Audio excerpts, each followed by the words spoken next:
এখানে কোন প্রবাসী আছে? প্রবাসে থাকে? আছে কেউ? আছে কেউ? দেখি কে প্রবাসী ছিলেন। দাঁড়াইতে হবে না, দাঁড়াইতে হবে না, বসেন।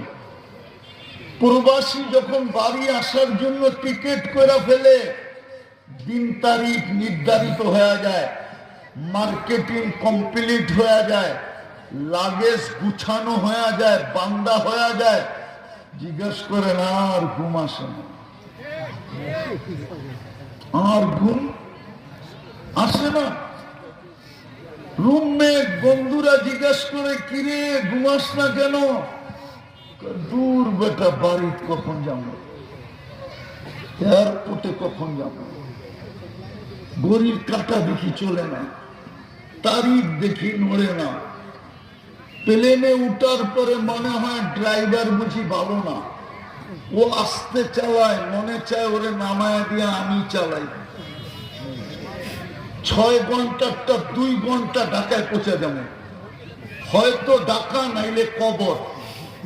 ও এত আস্তে চালায় কেন? আল্লাহ রসুল সত্য বলছে, জান্নাত যার দিলে লাগছে ওর ঘুম আসে না, কসম খোদা। আর জান্নাত যে চিনছে, দ্বিতীয় বলছে উতলুবিল জান্নাতা জাহাদাকুন, জান্নাত যে চিনছে ও তো জানের বিনিময়ে হলেও জান্নাত নিতে চাবে।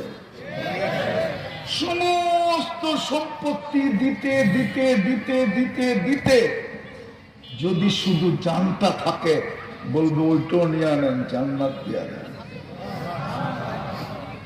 ও তো জান দিয়ে হলেও জান্নাত নিবে, জান্নাত তো চিনে না। মনে করছে মানিকগঞ্জের বড় মিয়া, বাস। আগে আর বললাম না, রাগ হয়ে গেলেন কিনা? জান্নাত তো চিনে না যুবকরা। জান্নাতের মাটি এই পচা মাটি না, জান্নাতের মাটি হবে মুস্ক। জান্নাতের গাছ এই পচা গাছ না, জান্নাতের গাছ হবে জাফরান। জান্নাতের বাড়ি এই ছোট বাড়ি না, সবচেয়ে ছোট বাড়ি এই দুনিয়ার 10 গুণ সমান। জান্নাতের ফার্নিচার এই লোহা লক্কর না, জান্নাতের সমস্ত আসবাবপত্র, এমনকি চামচটা পর্যন্ত, এমনকি দাঁত খিলালটা পর্যন্ত, এমনকি মা বোনদের মাথার চুলের কাঁটাটা পর্যন্ত, আজ জিনিসের যে কোনো জিনিস দিয়ে